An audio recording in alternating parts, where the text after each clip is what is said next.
Alrighty. Thank you, everyone. Thank you for joining us for our last session for the year. Our focus today is a panel discussion focused on Snap Builder success stories. Thank you for our panelists for being here. I'm Sandra, and along with Liz, we're ecosystem engagement managers, and we work really closely together. So some of you have worked with me, some of you have worked with Liz, and from time to time, you'll see either one of us pop in on your channels. I think probably a good place to start is we'll do some quick intros of the panel members. Filip, did you want to start? Soulflare? Yeah, sure, I can start. So I'm Filip from Soulflare. Soulflare is the leading Solana-only wallet. Like 20% of all circulating Sol is stored within Soulflare.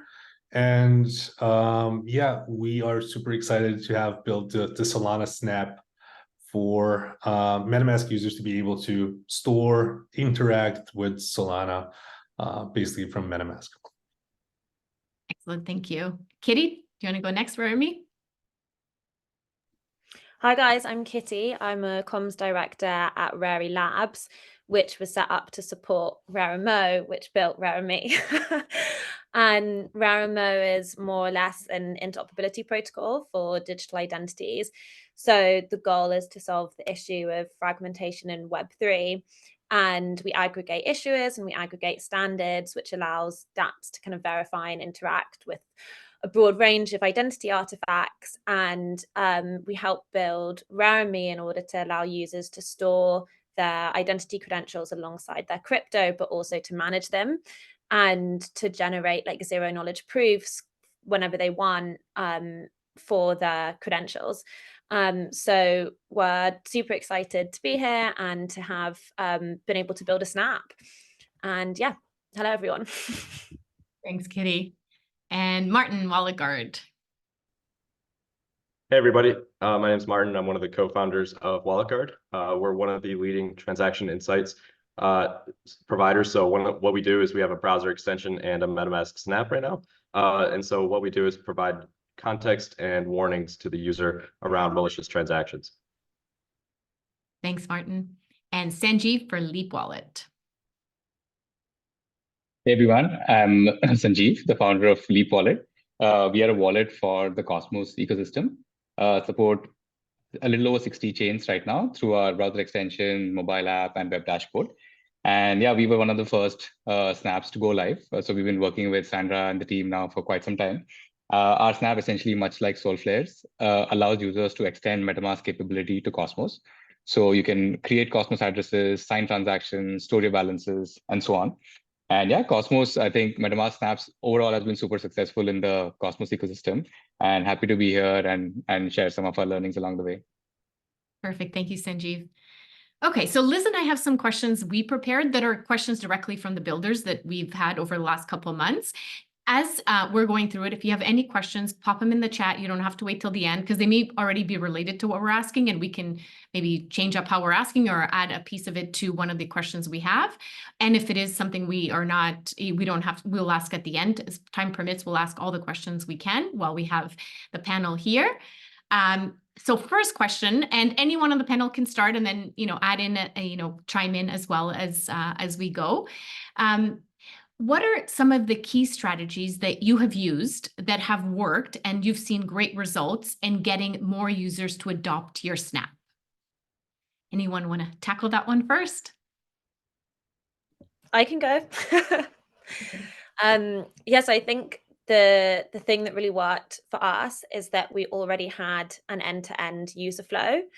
So when we launched Rarame, it was integrated with Raramo's proof of humanity solution. Sorry, not solution, plugin. And the plugin is basically something that like any Web3 platform can use to gate certain experiences to verified humans and stop bots coming in. So like during the launch of Rarame, this already existed across a whole bunch of Quest platforms. I think at the time it was Galaxy and Quest N. And then since then it's been integrated over a whole load of other applications. And so what was happening is when users were completing their proof of humanity, they were being prompted to download Rarame. And if they did download Rarame, they would be able to store their verified human credential inside of Raramy, and then they could reuse it across all Raramo integrated dApps rather than having to like endlessly verify all over again. So there was like automatically an incentive to use the Raramy wallet. Also maybe I'm just sort of like showing it off a bit now because like why not? The one of the things that made the Proof of Humanity plugin like so cool is that we aggregated a lot of different identity providers and gave users like a big range about how they could prove their humanity. So we had WorldCoin, Gitcoin Passport, Unstoppable Domains, and Civic. And that was really important to us because, like more and more we're going to have to prove that people are humans, not bots. And we not only don't want like one verification method to dominate, but we don't want one single company to become the kind of like only, mechanism for verifying.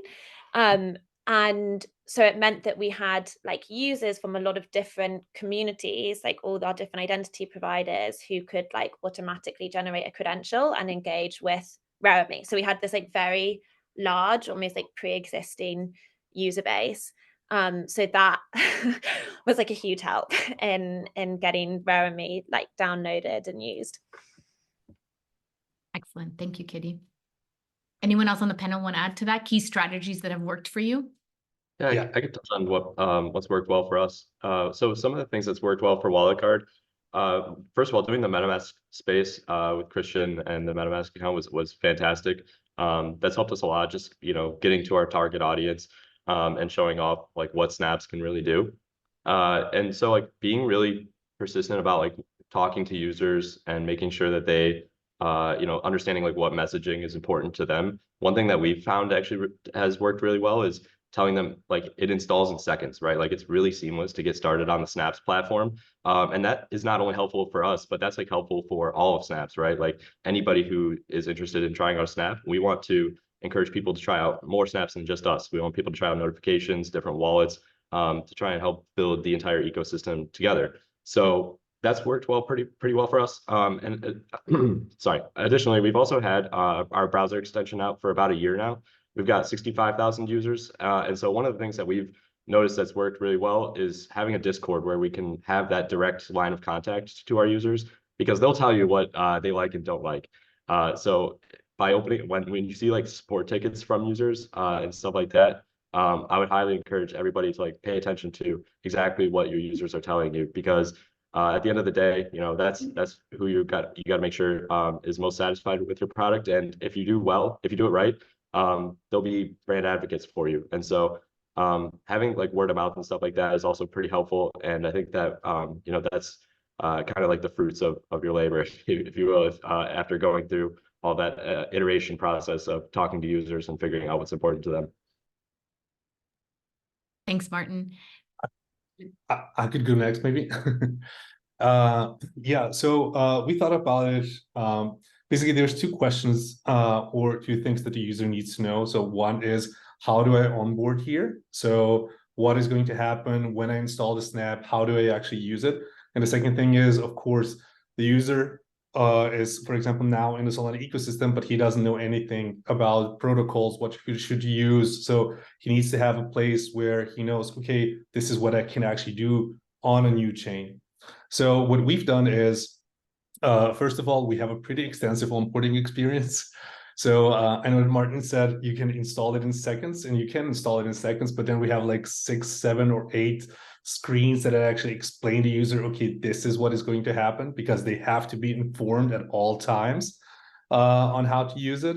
And the second thing that we've done is for basically keeping them informed and getting them to an incentive is we actually partnered up with 25 ecosystem teams from Solana and made our own quests-based systems called Soul Scout. So basically MetaMask users exploring Solana. And all of those partners contributed sponsored prizes. We had over $100,000 in rewards in forms of tokens, NFTs, and a grand prize, of course, with 50 sagas, Solana sagas, which are now, for example, in super hot demand. So we basically gave them those two things, and it resulted actually with I think that we have more than 100,000 snaps downloads that we just passed this weekend. So we're super happy with it. And users with 100,000 plus downloads, they bridged over 6.6 million over to Solana. So it was from our side, it was pretty successful. But also to keep in mind, of course, Solana just in this period blew up. So there's a ton of interest to get into Solana. So I think that the timing was right for us. Sanjeev, do you want to add anything on this one? Yeah, for sure.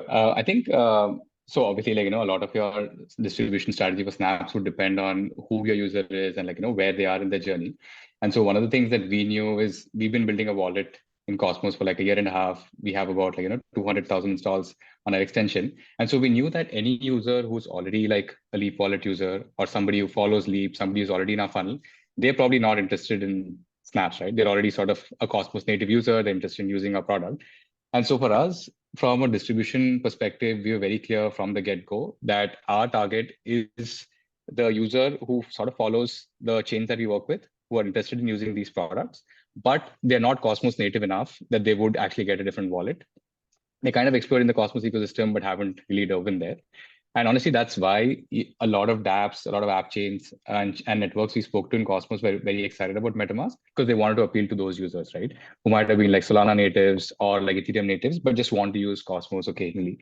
And so we sort of anchored our entire marketing strategy around these partners. So even before like launch, when we had like a test snap with Flask, we showed we showed that to a bunch of folks. We lined up some key partners in the ecosystem, and because it just so happened to us that there was like a lot of momentum in the space where everyone sort of felt that getting MetaMask to Cosmos was like a top 3 problem for the ecosystem. Everyone was really geared up and pumped, to work on this. And so we lined up a few like key partnerships, showed a few demos of how it's going to work out. And since that point, a lot of our partnership has been driven through partners. Well, of course, we'll tweet about it. We'll also do AMAs from our side, but a lot of it has been sort of reaching out to their audiences. And that's something that's worked really well for us. Another thing I wanted to add, and this is again probably relevant to like snaps of our nature, is that in Cosmos specifically, we have a few wallet adapters. So I don't know if people know, but there's like Cosmos Kit, Shuttle. Every ecosystem has like different set of adapters. And one of the things that we did from a go-to-market perspective was making sure that we actually integrate with all these adapters and make it as easy to add snaps as it is to add like any other wallet. Right, so adding Leap, Kepler, or adding like Leap snaps was as easy as any of the other ones. And so what that also did is that it also removed a big piece of friction for partners who wanted to integrate us. It was just like a few clicks to add snaps, and then that made even the ones who were on the fence, it made it much easier for them to want to try it out. Thanks, Sanjeev. Liz, do you have a follow-up for Kitty? Do you want to ask her? Yeah, so I was just curious if you noticed that there is a specific category of dApps that bring the largest number of users when it comes like to proof of humanity and identification credentials. Because, like on the space, we hear that, let's say, gaming is driven by like 70% bot. And I am just curious if some of those teams are more interested than others into actually like fighting that. Yeah, so our first kind of like round of POH integrations was almost exclusively with reputation building platforms. So we don't have like great stats on comparing. So I'm sorry, I don't have like a very a very in-depth answer on like the amount, who used it most, but we do have more integrations planned, and then we'll be able to do kind of better comparison. But I think, yeah, like one of the interesting things about POH is that like almost all facets of Web3 are like haunted by bots. And in January, we'll be launching an integration with Collablands that allows people to gate their Discord from bots, so that you can like have particular channels within your server or the entire server require like a verified humanity proof, and that's had like instant, like really automatic excitement. Mm-hmm. Yeah, that makes sense. Yeah. No more GMs. Liz, you got the next one? Yeah, so I think that you already kind of everyone talked about it. However, like, do you think specifically about that onboarding process for the users? Let's say Kitty just mentioned when she started that, yes, they already had like that end-to-end flow. So it was pretty seamless for them because they already had it from before. So if anybody of you can talk about it, and if you had to refine it throughout also the process of the snap and seeing how it was working, and if you reduce the steps or were like thinking about it throughout the process and throughout like getting that user feedback. Whoever wants to talk Yeah, about I it. can talk a little bit. Oh, sorry. Yeah, No, if you want to go. go on. Okay, Go on. sorry. Yeah, so one of the things we've done is A/B tested a lot. So we also have like an onboarding flow that once the user's onboarded, we're going to take the user through an onboarding process that scans their approvals. And so by scanning further approvals, you can check for like, things that they might have given approval to that they shouldn't anymore. And so this helps to secure their wallet health and things like that. So what we do is we take them through a security scan to make sure that your wallet is like, you have like better approvals and stuff like that.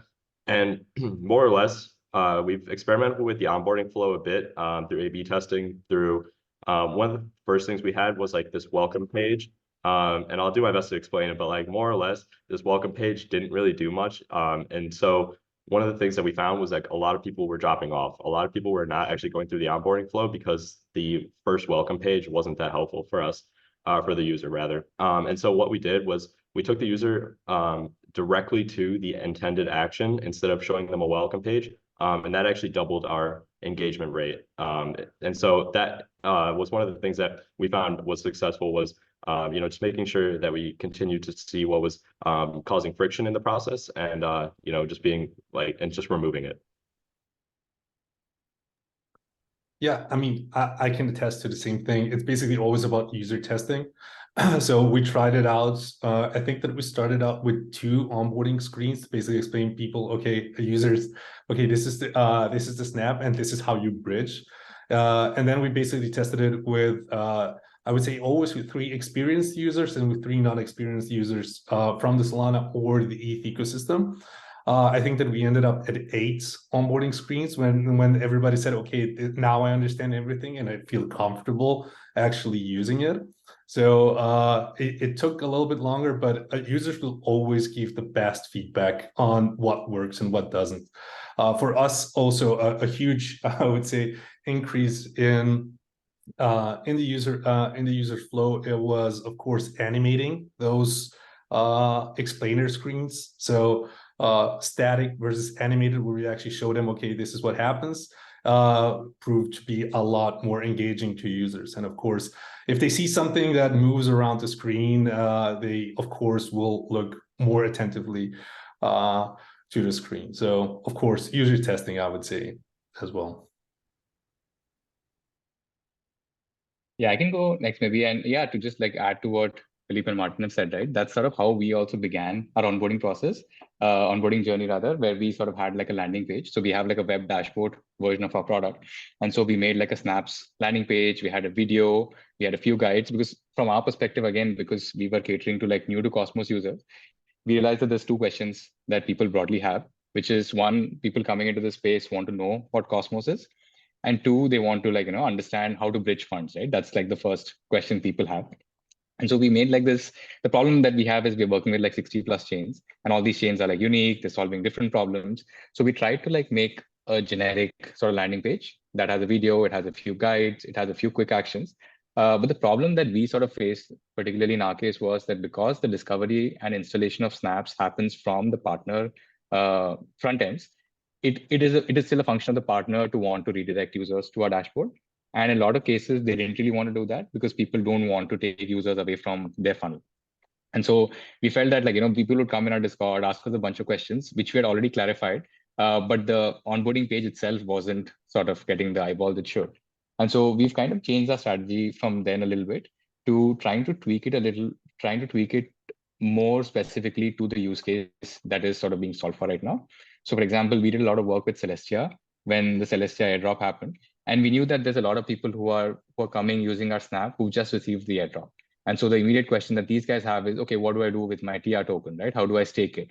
How do I like move it to a centralized exchange? And so then we ended up making like a onboarding experience custom to that flow. And obviously this is a bit of work, but we found that there was a lot more traction. Celestia also was happy to like, push it to their users. And yeah, we still sort of, I wouldn't say we have like 100% answer on this, but we found that like, customizing it to important events is actually working better for us right now. Excellent. Yeah, we our like biggest problem with the onboarding was always like when it came to like the zero knowledge proof generation, because like ZKPs take so long to generate, and loads of our users were basically like, we had some issues with timing out, but then there were also users who were like getting bored or not understanding that they take ages to generate. And it was funny what Filip was saying about like animations, because we built games into the user face so that they could play Minesweeper like whilst they were waiting. And that really improved retention, just like having something fun. And then also provided like sort of like information about zero knowledge that accounted for why they were having to wait so long.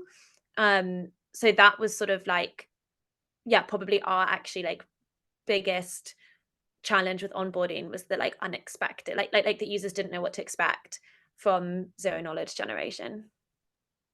I would just add to that that, for example, we also started out with another bridge. Usually the ETH to Solana bridge took it, I don't know, 15 minutes or so. In the end, we actually swapped our bridge provider, who actually can do it in 30 seconds or less, because we've seen, okay, usual bridges, like when some funds get locked on one side, minted on the other side, don't work. I mean, they're super slow. It just takes just a lot of time, and users usually don't want to wait. And if they wait, it's like 15 minutes, you lose them. It's over. So as long as they look away from the screen, they get basically bored. So we ended up looking up for another bridge provider, and we found one in dBridge. That was awesome because they work differently. And I mean, now we have one of the, I would say, smoothest bridging experiences from ETH to Sol, just because, okay, we've also listened to user feedback. But yes, I mean, the shorter the time the user gets to being active, that's the sweet spot. Yeah, it turns out that humans are not very patient. Especially in crypto, yeah. So I know you guys have touched on some things on onboarding that didn't work as expected, and then you've corrected. If we expand that into generally marketing or any partnerships or anything that you've attempted that you had an expectation and you thought it would go a certain way and it didn't really go that way, any lessons learned from any things that you would consider potentially, okay, maybe not a failure, but okay, that didn't give me the results I wanted, and what did you course correct and what lessons did you learn? We have one right off the bat. We thought that referrals were going to be big because there is a fee associated to the bridge, and we thought, okay, if we give the referrer like 20% of the fees that will be generated every time the other user bridges, that this would be something that would be super interesting to them, and that would be in perpetuity. But we launched it, and I think, I don't know, 2 or 3 weeks in, there was like, I don't know, 15 to 20 just referrals, which was basically nothing. So it was like a complete and utter failure. And we actually don't know why. We think that people just, users are more interested, have looked at it as, I'm getting curious about a new chain, and the quests that we have prepared are more fun oriented. So they didn't see it as such, I don't know, such a huge opportunity to gain financial gain, but more of a, hey, let's, I don't know, check this out and have some fun. So we think that's it. We don't know. We haven't actually talked to users who actually who never used it, but that didn't work at all on our end. Anyone else have one of those that didn't go quite according to plan? Yeah, maybe I can go. This might be quite specific again to maybe Cosmos. But one of the challenges that we found, so as I mentioned earlier, like in general, Cosmos was like super receptive to MetaMask. Everyone was like, excited to integrate snaps. But what we found is when people actually started using snaps, understanding the UX, we had a few folks like pull back because of some of the limitations that we had with snaps v1, like the fact that people automatically assume that you would be able to see your balances. People assume that you would have access to do, let's say, transfers from within the MetaMask UI. And so when some of that didn't happen, we started trying to see if there was some hacks, some things that we could do in the short term while we wait for snaps to have some of these capabilities. And so one of the ideas we tried was to build what we are calling an embedded wallet SDK. And so the idea was that when you are connected to a dApp through snaps, and then you click on your portfolio icon at the top right, we'd sort of allow dApps to integrate like an in-app wallet of sorts. And that would serve as the MetaMask UI, right? So that would have your balances, that would show your recent activity. We also had quick actions to a bunch of different, action like send, swap, bridge.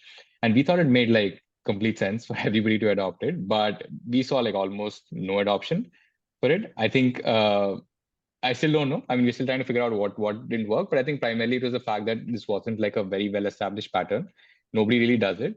And so while it kind of solves that problem, people haven't really adopted it. But that being said, what's happened is recently we've had an interesting case where we had to spin up a dApp front end for a specific use case. And so we said, hey, here's a good opportunity to dogfood this idea. And so we are starting to like do that, where we're integrating snaps in it and showing that embedded SDK. And now we're actually seeing some pretty good responses to it. So maybe the idea is to also like show, don't tell, as the same product. Yeah, I mean, still jury's still out on whether this will be adopted or not, but it's still something that we're trying. I just want to weigh in here because this is actually how the Solflare Snap works.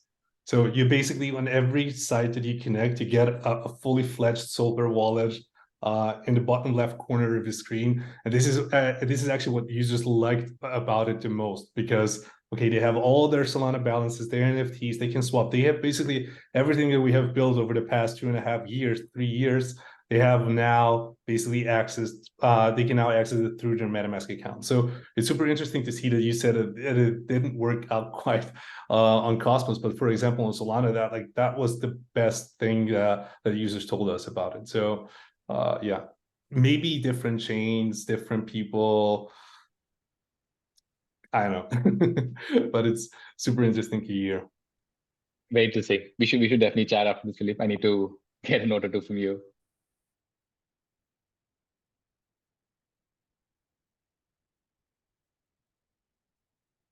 Excellent.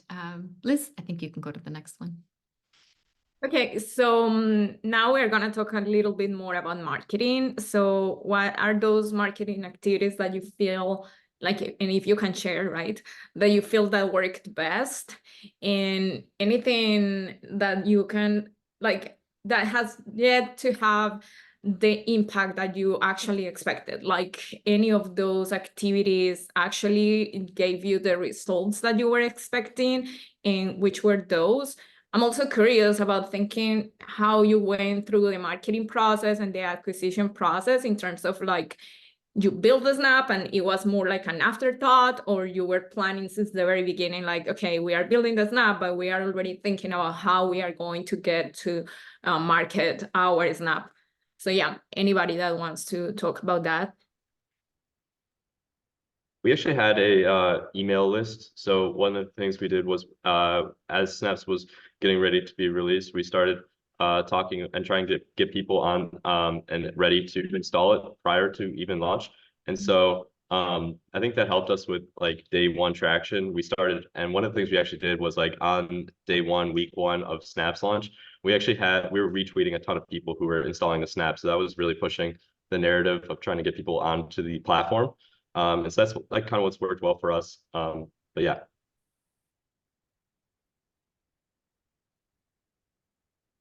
Yeah, I mean, my answers may be like a bit niche, but again, because we had such a broad kind of like partner network because of this like end-to-end flow, a lot of our marketing really focused on making sure we were reaching users, not only from our identity providers, but also on the platforms that had the proof of humanity that would then like lead to using Rare.me. But I think we were also in this like kind of unique position because we are a digital, you know, it's a digital identity functionality, not like a DeFi functionality. So a lot of our marketing focused on like people within the identity space. And one thing I would like love to do more in the future is actually like convert more people who have never engaged with digital identity before, but kind of like persuade them to cross over because of the ease of use that being able to store your credentials alongside your crypto now introduces. You know, like before it was like a really convoluted process and you had to download a specific wallet. And so I'm sort of answering the previous question as well with this question. But yeah, our marketing was very like focused on partners and the communities that already had usable credentials that could be stored in the wallet. And I think like Filip is gonna talk also about it. So I have a question for you already regarding partnerships. How do you approach those partners too? Because like, you know, there are various small teams that are building their own snap, but they probably don't have those connections. They cannot reach out to those dApps that are gonna give you sometimes the best traffic. You know, like let's say Cosmos with Celestia and you guys with Soulflare, you have like really good partners. So like, what's the best way to approach them and show them the benefit of like they supporting you, at least with also some exposure? So something like that, but yeah. Yeah, I mean, honestly, it was super easy. Just because it was framed that way that, okay, 25 million monthly active users who have, I don't know how much liquidity, can now access your app. Like, this is what you need to do. Okay, you opted your wallet adapter, all of a sudden all of them can access it. Now you need to spread out the word, spread the word out that they actually see it. So it's basically a common incentive to get it out there. And this actually helped us a lot. I mean, we're in the position, like, I think like Leap Wallet as well, because all people who, all the community from that chain actually wants to get as many new users into the chain, of course. So, for example, I think our go live tweet was retweeted by everyone on Solana. We had, I don't know, close to 1 million impressions just on that one tweet. And that was actually super successful, especially because Solana users are, a lot of Solana users are also ETH users. So they're basically dabble in both ecosystems. And then we have some overlap. And then it was also easier for the ETH people to see the Solana snap. So that was good for us. But we also did some PR on when it went live. Just basically to give one more reason for people from the community to basically share it, retweet it, and so on, because they feel proud when something like that happens. So they feel, okay, all of a sudden, I don't know how many users can actually be onboarded, and they have been super welcoming, like the foundation as well. But that was like a coordinated effort between us, the foundation, and the 25 partners of ours that we had in these quests, but also from the broader Solana ecosystem. So everybody had this shared goal, and it was actually not that hard to get them on board. Just because MetaMask has such a huge user base, and everybody knows about MetaMask, and it makes sense for them.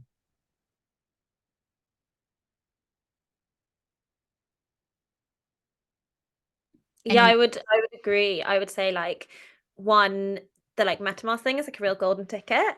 But also I think it's kind of like a testament to how Web3 operates in general, that like we found all our partners like immediately very open when we approached them, because it was just like, we have this cool idea and do you want to work with us? And maybe we can like flesh out some of the ideas.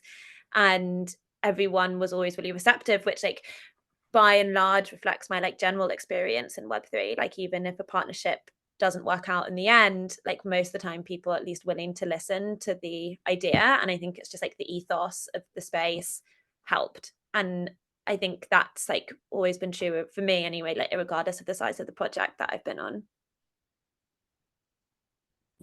That's great. That's great for everybody to know, especially Snap Builders building now, that, you know, people are open to at least the conversation, initiate the conversation.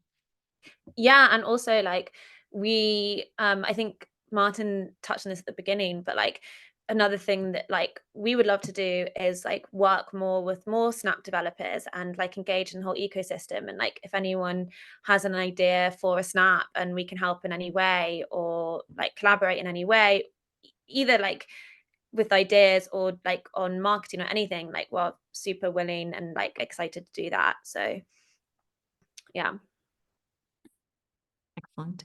Any other suggestions or comments on what's worked well for you in terms of marketing? Anything that, any creative things that you would like to share?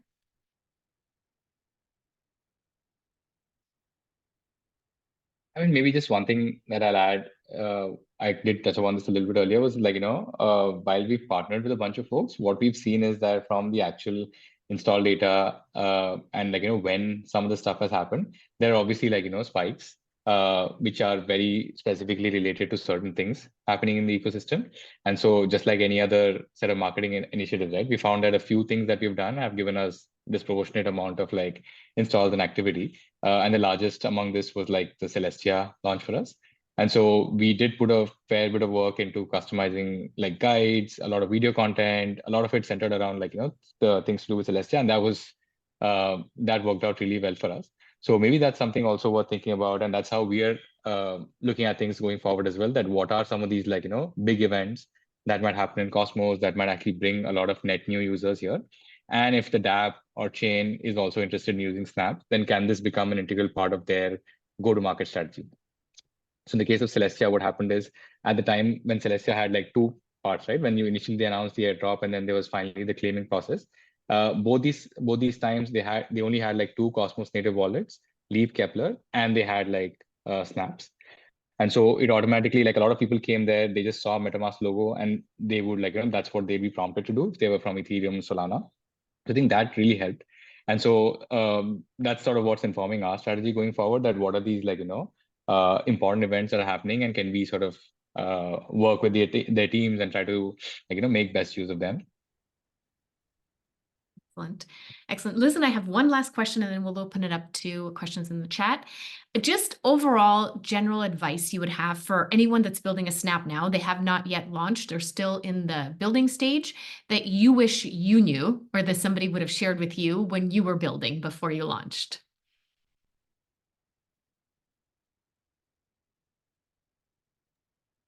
I can go first, but it's basically the same thing that I opened up with. It's onboarding and an incentive for them to actually do it. So it needs to be clearly communicated what they're getting out of the Snap.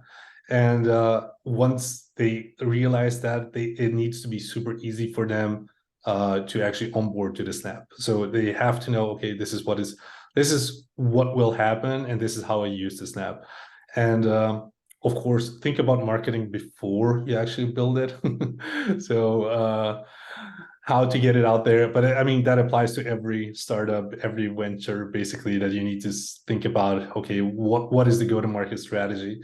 And basically leverage the power of MetaMask, and that is actually this huge user base who everyone knows. So it's easy to get partners on board. It should be it's definitely worthwhile to do it, but please think about marketing before, how to get to users, and about the usability, so the onboarding process in the first place. I would definitely echo a lot of those points, Filip. I think those are excellent points about thinking about marketing first and leveraging the community and user base that MetaMask has already built. It's a great incentive for anybody looking to start building a Snap. And then to add on to that, I think thinking of exactly like what you said as well. Talking to users, putting yourself in their shoes of like what do they actually want out of this Snap, and making sure you're solving like a big problem for them. And yeah, sorry, I think I was there was one other thing I wanted to add, but I think I'm blanking on it. So I'll let someone else chime in. Yeah, I think like again it echoes what Martin and Filip said, but just like we had so many iterations, and it was almost like preparing for that constant cycle of improvement was like a massive thing. And yeah, I don't think like I anticipated how many like iterations and tiny bits of feedback we would have, but it was definitely what made the snap like as good as it is. And then also, maybe this is like backtracking onto the previous comment, but one thing that really like surprised me, or backtracking onto the previous question, one thing that like kind of pleasantly surprised me is we had like a lot of responsiveness to blogs that we put out that outlined like a kind of almost like ideological, philosophical vision for why we wanted to build Raremy and Snaps. And that was really encouraging, but also like a little bit surprising. Like you don't always expect everyone to read through something like chunky like that. But yeah, we actually found that the kind of like ideological vision of decentralizing identity and advancing decentralized identity and making that easy really resonated. And so maybe that's like a bit of surprising advice. Like it's not quite marketing, but maybe like the whole narrative or like the whole kind of broader landscape proved to be like much more powerful than we predicted it to be, which I think is great. Thanks, Kitty. Sanjeev, you want to add in? Yeah, I think all three of them have made some excellent points. Maybe one thing that I'll add is we did, and everyone has made great points about like, how you should think a lot about onboarding. But I do think another thing well worth thinking is like what's going to happen after the first experience, right? What does second, third, fourth, 10th experience for the user look like? And what is the steady state they're going to be, right? Like, because one of the things that we realize is that in our scenario, our target audience are like new to Cosmos users. But then it is fair to expect that some percentage of them, we don't know, like 10%, 20%, at some point are likely to become like Cosmos natives. And maybe at that point, they want like a more native experience. And so we also start thinking about what does that potential, like, snaps to Leap native experience look like for users, and start planning around that. And that actually like worked out pretty well for us, because one of the things that we did, for example, is if you take the same seed phrase, enter that in MetaMask versus enter that in Leap, it generates the exact same wallet address. And so that's really helpful for users who at some point in time want to transition off of Snaps and use a native wallet experience, which otherwise would have become like pretty complicated. And I think similar sort of thought process might hold for somebody who maybe wants to run like a freemium model where they want to monetize their Snap at some point in time. So you want to think through like, what does the third, fourth, 10th experience look like? Again, something that we are also in the early days of figuring out. But yeah, I think as Snaps expand and we see a lot more use cases, building out not just onboarding, but subsequent funnels and journeys will also become very important. Excellent, thank you. Liz, did you want to go through the questions on the chat? And if anyone has questions, now is the time. And if you want to ask the question live, you don't have to ask in chat. You can also ask it now. Yeah, so the first one was mine at the very beginning. And now we have Anthony that says, hi, is anyone able to speak on this? So Anthony, is more like about if you have any questions that you want to ask the readers that they have had success with their snaps. So feel free to hop in and just ask. And then the last question is, we'd love to learn about the monetization model for snaps. So a little bit, I think Filip has touched about it, but if you want to speak about it a little bit more, or anyone else also, like how Wallet Guard is thinking about monetizing and Raremy, Yeah, sure. I can touch on this. So one of the things we're thinking about is both for our browser extension and for our MetaMask Snap is mainly through artificial constraints. So the same way that like if you, for example, Malwarebytes, like when you have Malwarebytes for the free version, you're really just getting like reactive threat protection. Like you're not really getting anything in real time. So that's kind of the same way we think about monetization for us, making sure that like the user, if they pay, gets like an outstanding experience and making sure it's all automated for them. And so that's kind of how we're thinking about part of that problem. And the other thing about that is like, if you have like power users on your application, that's obviously going to be the person who's most willing to pay. So making sure that experience is really good for them, and making sure that they're getting something that's like very beneficial for them. Like one of the things we specialize at is detecting novel threats. So we have excellent scam coverage. So any type of malicious transaction, we call it, to this date, knock on wood, we've never heard anybody get scammed using Wallet Guard. And so yeah, I think that would be my 2 cents there.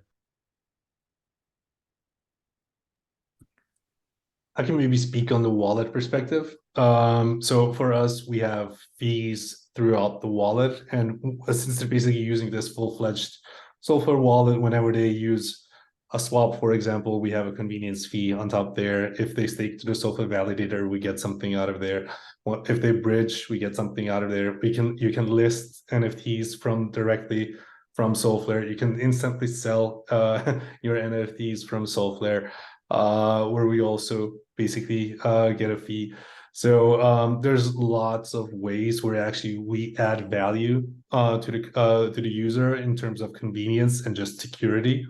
So because we figured out, for example, like an insane stat for us is that 40%, more than 40% of our users actually never on Soulflare never actually connect to outside apps because they're afraid, most likely, to actually do so. We have 500,000 monthly active users right now, so it's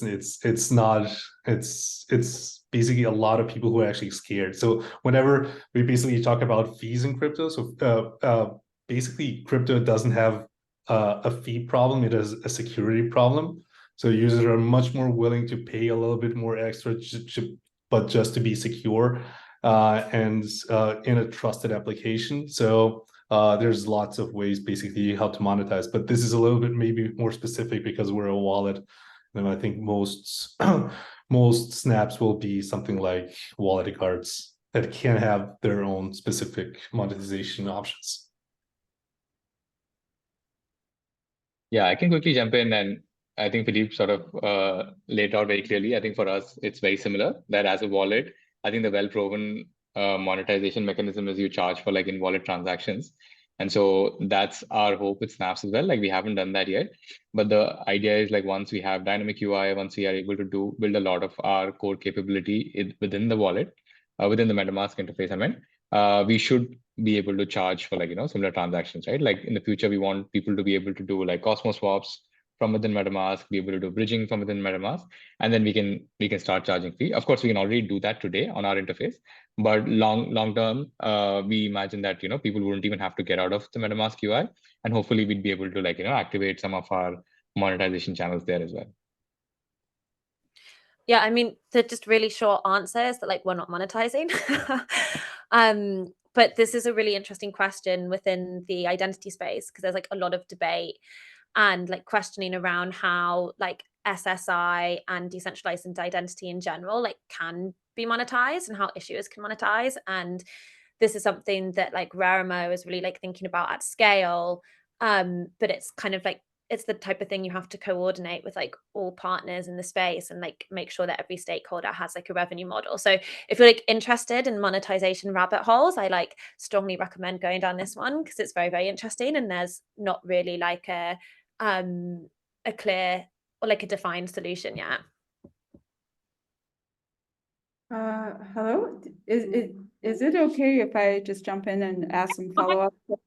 Yeah, so first of all, thank you so much, everybody on the panel. Like it's a great pleasure to hear your experience because our team is currently building a snap of specifically for Bitcoin functionality and more specifically for allowing people to trade, sell, and even ascribe ordinals natively on Bitcoin base chain through MetaMask Snap. So EVM users doesn't have to have the learning curve of like downloading Bitcoin ordinal wallets. And I think it's very cool to have Soulflare here because I know you guys work with Magic Eden, which is also like a strong player in the ordinal space.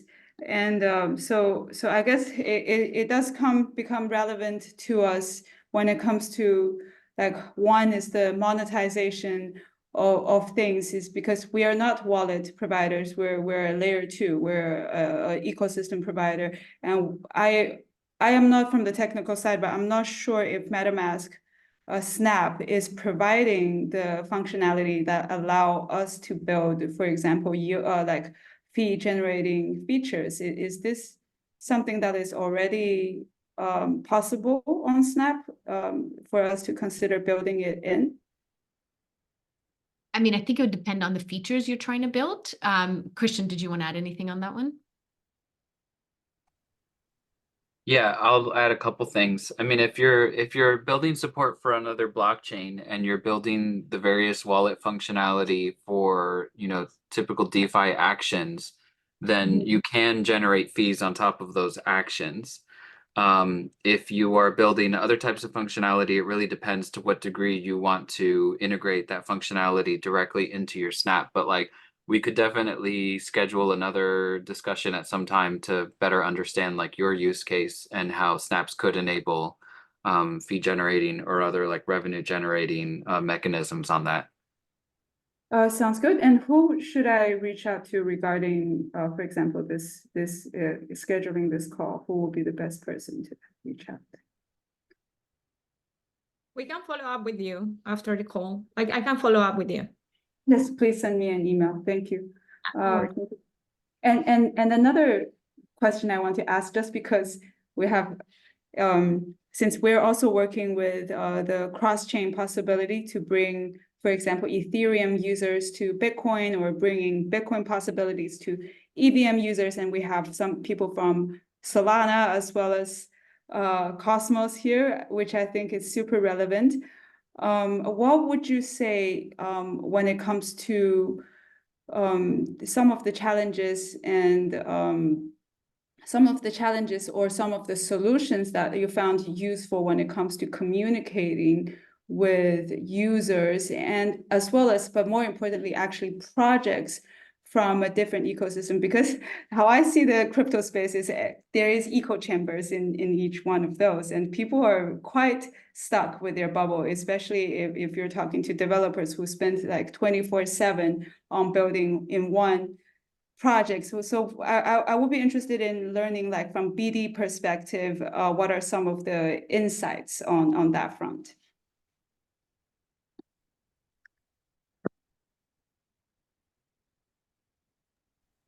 Will you go first, Sanjeev, or should I? Yeah, happy to go first. Yeah, so I think from BD perspective, and yeah, we were talking about some of this earlier. I don't know if you were on the call, but essentially one of the things that we found, and this is particularly true in the Cosmos scenario, was that there was a lot of latent demand for MetaMask. Like the Cosmos ecosystem has been kicking and thriving for a long time, but it is a very small, relatively small ecosystem, and so everybody has been thinking for a long time about, hey, how do we get the word out? How do we get more users to use Cosmos? And one of the pain points that almost everybody who's not native to the space speaks about is the fact that you need to get like a Leap or Kepler wallet, which is a fair bit of friction if it's there's just like one NFT marketplace you're interested in, maybe just one DeFi app you're interested in. You don't want to get like a whole other wallet for that. So I feel like people have been talking about this problem for a long time. And before Snaps, there were a lot of attempts made at solving the MetaMask problem. Quite a few of them were very hacky, right? And it only kind of worked in some ways, worked for some transactions, basically just trying to hack the MetaMask UI and transaction flow in some cases. And so when we sort of came out with the alternative and said, hey, here's this officially supported method, it is safe, it is tested, it is officially endorsed by MetaMask, suddenly we realized that there was a lot of positive sentiment about it. Of course, it took a little bit of convincing, a little bit of demoing to a few dApps for them to understand how it works. But the moment we got a few guys on board, it just picked up organically, right? There was a huge sort of organic snowball that happened from then on. And then, yeah, once that happens, and once you have a little bit of that initial flywheel going, it just picks up very fast. So again, that was our experience. I don't know too much about how the Bitcoin space works. Bitcoin maxis I know can be very different. But yeah, at least this was the Cosmos scenario for us. I would maybe just add to that basically when you're building a Snap, you're basically enabling a whole other ecosystem. And since you're enabling a whole other ecosystem to get basically MetaMask users in, all of those people who are being enabled should be your first, points of contact that you need to talk to. So they are actually getting the benefit of getting exposed to such a huge user base. So you just need to get them excited. And if you get them excited, then they're going to tell to basically spread the words to everybody else out there. You just need to make it easy for them to basically just spread the word. So, some cool marketing materials, maybe some cool animation on how it works. Like, this is how easy it is. So basically you just prepare it for them and they basically do the rest. But you're basically enabling them. And that's the biggest value that they're actually providing to the whole ecosystem. So, and I think, and in the case of ordinals and Bitcoin, it should be fairly easy because everybody jumps on the ordinals train at least at some point in time. So there's not a discoverability problem that you need to solve. That's one positive thing. Yeah, for sure. And maybe I will also get your contact because just based on our observation, Solana NFTs has been one of the most active community, and we have been hearing some demands from marketplaces and all that to enable interoperability or at least cross-chain, asset movement between native Bitcoin and Solana. And even though we're not experts in Solana, but happy to explore some synergy there. So I'll probably shoot you an email afterward. Yeah, and as you said, Magic Eden actually has both Solana and Bitcoin. So I think they would be like the perfect point of contact for you because they both know they know both sides. So they would know best on how to onboard more people into ordinals. Excellent, thank you. Any other questions? We've got like just about a minute, we're at time, but any last minute questions? Excellent, then we will wrap it up there. Thank you so much for everybody on the panel. We truly appreciate it. So much wisdom. I know a lot of people are going to watch this recording and get so much, just so much from everything you've shared. Thank you for your time and have an amazing holiday season. Thanks so much for having us. Thank you. Thank you for Thanks, having everyone. us. Great meeting you. Thanks so much. Cheers.